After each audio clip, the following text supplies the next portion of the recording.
Hey everyone, and welcome back to the Religious Studies Podcast. You know the drill, it's all AI powered, but our expert has been all over the facts to make sure we're on solid ground. That's right. Always good to be back. Today we're diving into something I think a lot of folks might find surprising. Like, how do sociologists really think about chaos when it comes to religion? Yeah, it's one of those things that might even shake up how some people see things. You know what I mean? The whole idea that religion is like this shield against chaos. Well, it makes sense on the surface, but it's not always where sociologists start. Okay, color me intrigued already. Our deep dive today is based on this article by James Beckford, Religion, Sociology, og Chaos, for Similite og Domestisering. It's been translated from English, so we're all good there. Right on. And just to get us rolling, I got to ask, do you usually think of religion as a source of order? Like something to help us through a chaotic world? Because I kind of did, if I'm being honest. Yeah, I think that's a pretty common way to see it.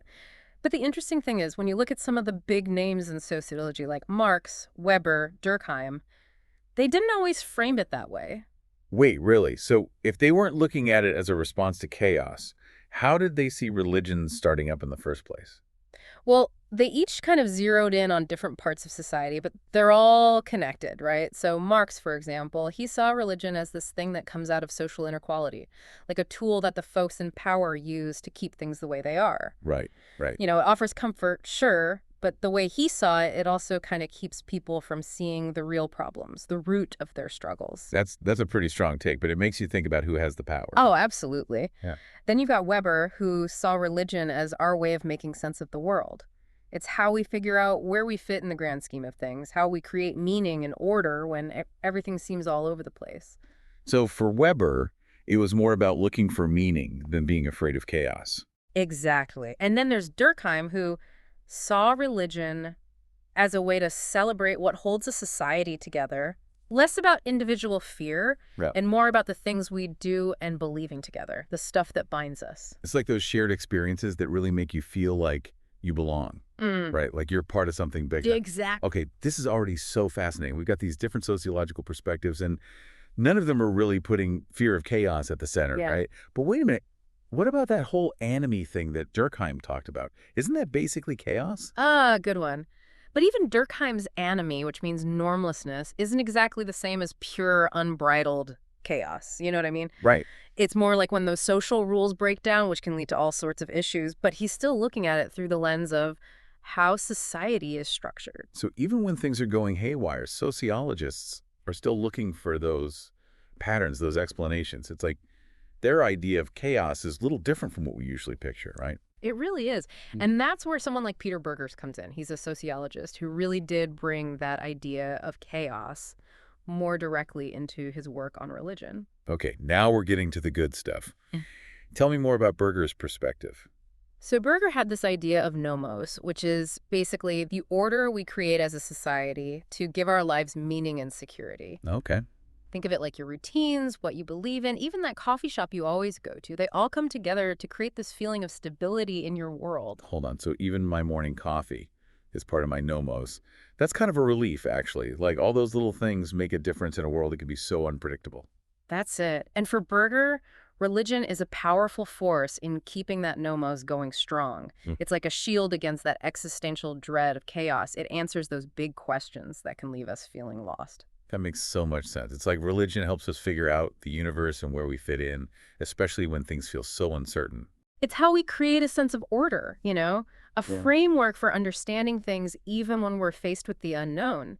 And speaking of facing the unknown, Clifford Hughes had some really interesting ideas about how religion helps us deal with specific types of chaos. Oh, now you've really got me hooked. How did Geertz see it? Well, Geertz was saying there are these three big areas, you know, where chaos really messes with our sense of well-being, and religion kind of steps in to help us deal with it. He called them the limits of our understanding, our endurance, and our moral compass. Okay, I'm already picturing this like epic battle against chaos.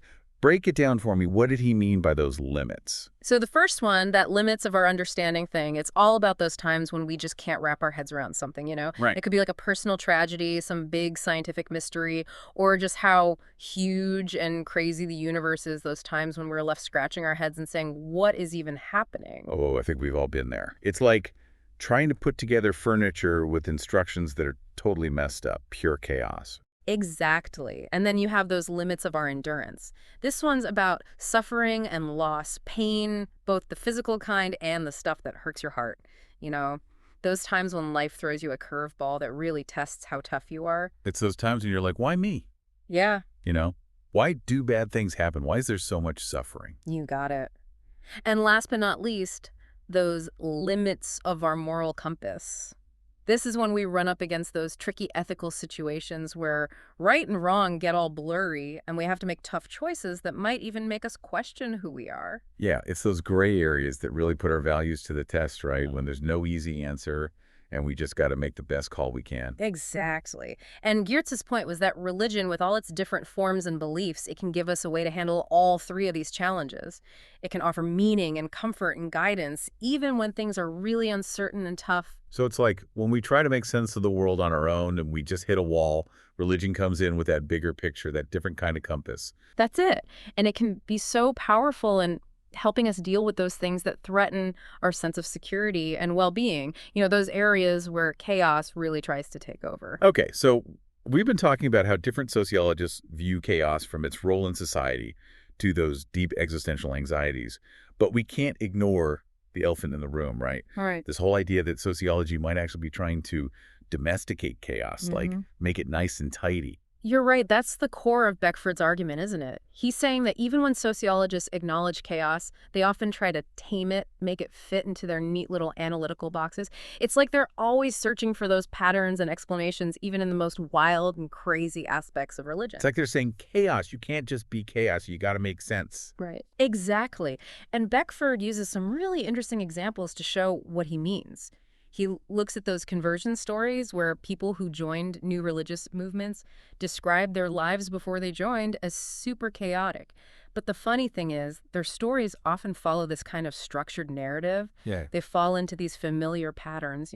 So even when they're talking about those really personal experiences of chaos, they still try to make it orderly through storytelling. It's like our brains just need that structure. It really is fascinating. And Beckford points out that this same urge to find order in chaos, it shows up in how we study those new religious movements themselves. Right. These groups, they might seem disruptive or weird to people on the outside, but sociologists try to understand them in terms of power dynamics and social networks, the whole cultural context. It's like they're saying, okay, this new religious movement might seem crazy, but it didn't just come out of nowhere. There are these social forces at play that we can break down. That's it. And then Beckford gets into religion in prisons, which is a really interesting example. He says that while religion can definitely bring order and meaning to the lives of inmates in those chaotic environments, sociologists tend to focus on the social dynamics within the prison that shape how that religion is practiced. So instead of seeing it as this purely personal response to a chaotic situation, they're looking at how the whole context of the prison shapes religious expression. You got it. And what Beckford's really getting at is this idea that comes up again and again in sociological research, this domestication of chaos. Right. It's a way to understand the world by looking for patterns and explanations, even when things feel totally random and unpredictable. And honestly, it makes you think about how much we all do this in our own lives. Oh, absolutely. We're constantly trying to connect the dots, figure things out, even when stuff feels completely chaotic. But is this whole thing of domesticating chaos actually helpful or harmful when we're trying to understand religion? That's the big question, isn't it? And that's what we'll be getting into in the last part of our deep dive. All right, so we've really been digging into this whole domesticating chaos thing, and it's got me thinking, like, what happens when we take this idea and look at religious studies as a whole? Does sociology, with all its emphasis on order and patterns, does it clash with those other approaches that are all about personal experience, even the chaotic parts? It's a great question, and it's something that Beckford actually talks about too. He points out that sociologists might be seen as kind of the odd ones out in religious studies, the ones who don't quite fit in because they approach it from such a different angle. So it's like, on the one hand, you've got the sociologists trying to analyze religion, just like any other social thing, looking for those patterns, explanations, cause and effect stuff. And on the other hand, you've got these scholars who are more interested in what religion means to people, how it's actually lived and experienced, even if those beliefs or practices seem kind of messy or irrational to someone on the outside. Yeah, there's definitely that tension, and it can be a good thing and a frustrating thing. all at the same time. Yeah. It can lead to some really interesting debates and make us rethink what we thought we knew, but it can also make it hard to find that common ground. It's like they're speaking different languages almost. Sometimes it feels that way. As we're talking about this, it makes me think about everything going on in the world right now. Things feel pretty chaotic out there, politically, economically, the climate crisis and all that. And it seems like religion is often seen as both something that can comfort people and something that can cause conflict. That's a really important point, and I think Beckford's work really gives us a helpful way to understand religion in times like these. He reminds us that religion isn't just some fixed set of beliefs or practices. It's dynamic. It's always interacting with the social world. So it makes sense that when there's a lot of change or uncertainty, people would look to religion for answers, for meaning, for something to hold on to. For sure, and religion can provide those things, that sense of community, a moral compass, a way to deal with suffering. Right. But we can't ignore the other side of it either. Religion can also be used to justify violence, to make people afraid of others, to keep those power structures in place, the ones we were talking about earlier. It's important to acknowledge both sides of that, isn't it? Like it's this powerful thing that can do so much good, but also a lot of harm. Exactly. And it goes back to something you said before. We got to be careful not to oversimplify religion. It's not just about order or chaos, good or bad. It's way more complex than that. It's like life, right? Nothing is ever black and white. Exactly. So instead of getting stuck on those big questions like, is religion a force for good? Or does it create order or chaos? Maybe we need to focus more on how religion is actually working in specific situations.